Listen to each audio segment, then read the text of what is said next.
It has been raining, and I mean raining. We have roads closed around here because of the rain, and right now we are in between storms. We had this huge rain that came in this morning, and now it's cleared out, and now it's wrapping around, and the big winds are supposed to come in, and that has me, worrying about the roof. This thing's been through a couple windstorms already, but it's got to be tested, I guess. So it's up there. I hope it's not going anywhere. So let the wind come and I'll let you know how it goes. But it's always been one of my business practices is that I don't work in the rain. I think it makes me a genius because it gives me half the year off here in Ohio because it rains a lot. But I am spending this rainy day. I'm not going to be making wood today. I'm going to be just doing some tune-ups. I brought my grease gun. I got about 7 grease fittings on the 405. I think there are 28 grease fittings on the cleaner and on my tractor. I'm just getting everything greased and just getting it ready. I got to change the chain.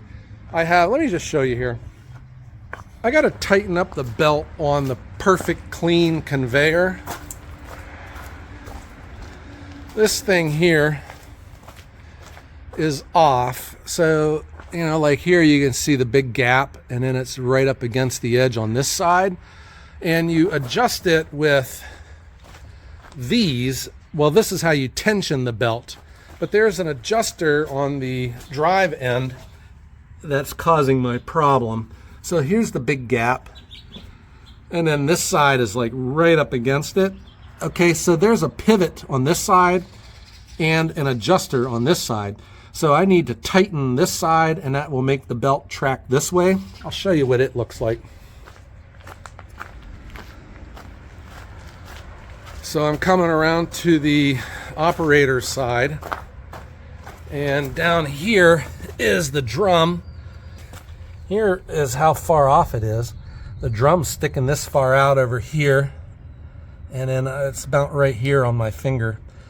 So this is these 2 carriage bolts. I loosen these, and then the adjuster is right here. I drive that bolt in, and that should align the belt for me. I had learned the hard way, you need to keep those belts adjusted because if they get too far off, the side will fray. And in one case, my infeed belt tore, and I had to replace the whole thing. So that's one of the things that you learn, from experience, of course. When something like that happens, you stay on top of it more. So I have been keeping an eye. I've been keeping an eye out for the birds. They have found, oh, there he goes. They have found my roof. I have not seen a nest yet, but I'm pretty sure they're getting close. And what I've been thinking of doing is getting me a plastic owl and putting it in here. I have a restaurant that had problems with their wood shed, and the birds were roosting in it and pooping all over the wood. And we put up a plastic owl, and they left it alone. Birds are scared of owls. If I get that owl, I can maybe put it like right here. I would be able to show these birds who is boss. So the rain has slowed me down. We had the long weekend with the holiday, and I'm not working in the rain. I had a delivery, so it's just been slow on the production side, but I'm getting ready to. But up until Easter weekend, I had been making a lot of oak, and all of these oak logs came from this side. You might be excited to see this is probably just one more run, and all of these logs will be gone. This row was almost as big as this row. My whole goal was to get all of this oak down and open this whole area up, and I'll tell you why here in 2 seconds. But first, let me show you all the oak that I've made. And this was a lot, just for me, all by myself, and stacking it too. And this is for the oak restaurants that I have. They don't mind if the pieces are a little bigger, so I'm happy to accommodate. But oak, it's got to sit, man. And this stuff's going to sit here for a while before it's appropriate to smoke food with. I still have a large quantity of oak at my house, so I'm not pulling from this stuff yet. It's just stacked and set. I call this area Oakland, and just keep it out of my way. It's downwind from me, so I don't have to smell it during the workday.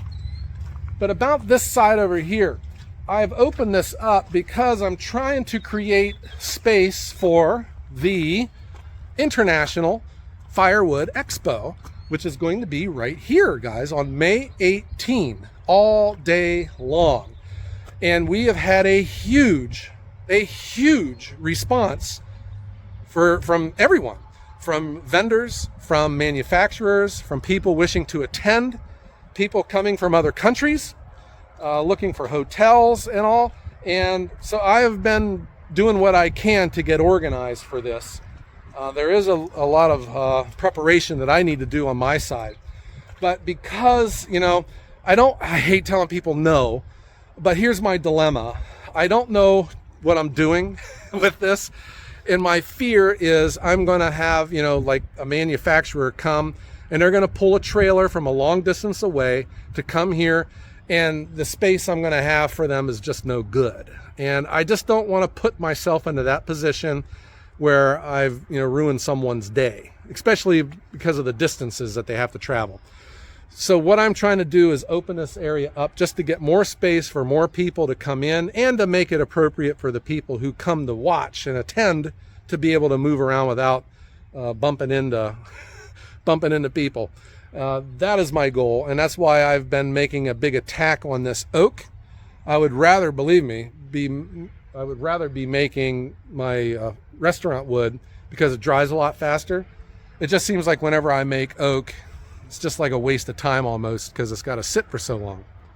But hey, the International Firewood Expo, guys, I'm going to have an updated list here on a future video with the list of manufacturers that are coming. And trust me, it is impressive.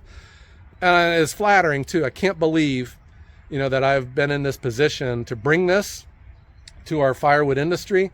But by golly, it's going to happen, and there is a huge interest. So we're going to have a very impressive list of people that are coming. International too. I got 2 manufacturers, 2 from Finland, Norway, and Canada so far. I'm working on one from Germany, and we'll see how that goes. But I am just flattered by the response, the fact that people are taking this serious. And I'm going to be honest, guys, I think we might be onto something. I have always felt that our firewood shows should be in the spring and not the fall, because when do you start making next year's firewood is right now.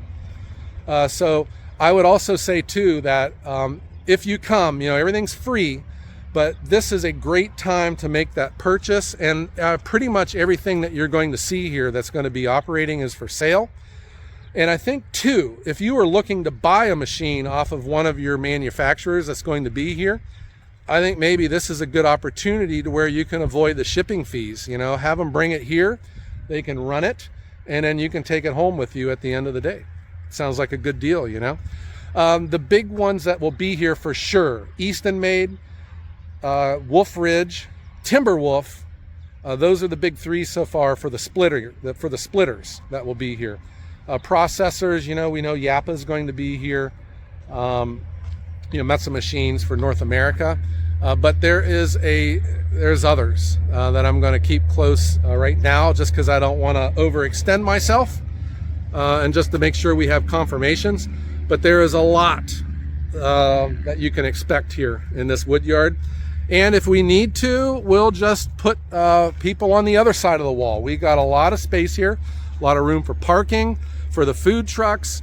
We got extra parking down below. Okay, we can make this happen if you just come with an open mind.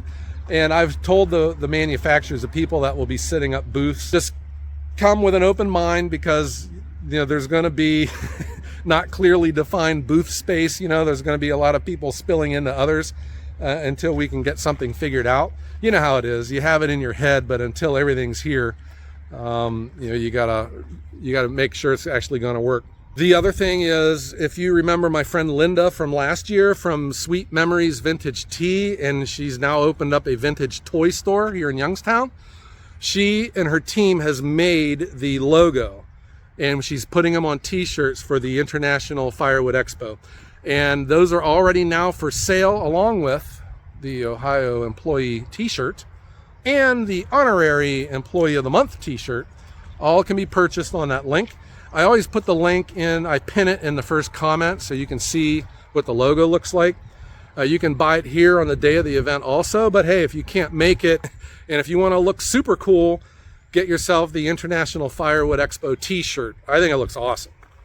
So once I make these adjustments to the processor and get all the 712 grease fittings hit on the cleaner, we'll be able to run this table of oak. That pile that I showed you that's getting real small was mostly oak. Just trying to get them all processed and gone and get them stacked. And then I'll just get right back to running these logs. These are the ones, these are my money makers here. I make way more money with the maple cherry ash mix versus anything else. And that's simply because of volume, and I can turn them over faster. You know, I can make money off of these logs in 6 months versus 2 years for the oak. You know, when you sell seasoned firewood, that's your challenge. I'm looking at these birds here moving in. You know, the other blind spot I've had, and I know we're going to have problems with this, is we're going to probably get bees nests up in here, those hornets. Ugh. Because they just go, they'll make nests in the machine. You'll see one go into like a little hole, and then they disappear, and then another, and then they, you know, and then they're coming and going. So I am just expecting to probably have to deal with hornets nests this summer as well. All of these are blind spots. You have these master ideas in your head until you put them to action, and then you realize, ooh, blind spot. One other thing too, guys. I don't really ever ask much of you, but I'm going to ask. There is a YouTube channel. I really like this guy. One of my hobbies is solar power, and this guy's very interesting. And I don't think you have to have an interest in solar to find his channel interesting. He is an older gentleman, and he used to live in Colorado. He bought this cabin out in the middle of the forest, and he'd live in it all by himself. He said that he would just read books and shovel snow. And he got into solar because he lived up there without any, he was off grid. So he got tired though of the snow and of the cold, and he moved to Hawaii, and now he lives on top of a mountain in Hawaii, almost in seclusion, but you know, he lives off grid. He harvests his own water, he grows his own food, and he powers his life with solar, which, you know, that's how I found this guy. But his channel is called Projects in Paradise. His name's Bob. I want you to check him out. He's just fun to listen to, and the stories that he tells and all of the projects that he has on around his house for off-grid life. If you are interested in something like that, check out his channel, leave him a comment, tell him Joe from Ohio Woodburner sent you over. I really would appreciate if you'd check out his channel. Okay guys, that's about it. I need to get that load of logs run. I'm going to run it in the morning when things dry out. And then we'll get the table loaded up with the remainders, and I hope to get all this area empty and get it cleaned out and get it appropriate for the International Firewood Expo. I really hope that I can see you guys here, and I will be putting out more updates as we get closer to the event. I think we're like 6 or 7 weeks out right now. But I'll be putting out a hotel list, a campground. Well, the campground is Mosquito Lake State Park. It's just right on the other side of the lake here from Cortland. And I hope to maybe introduce you to some important people leading up to the day, people I think that you will find very interesting. All right, guys. I hope you enjoyed this. I got to turn some wrenches now on the 405 and get it ready for production in the morning. All right, guys. I hope everyone has a great day.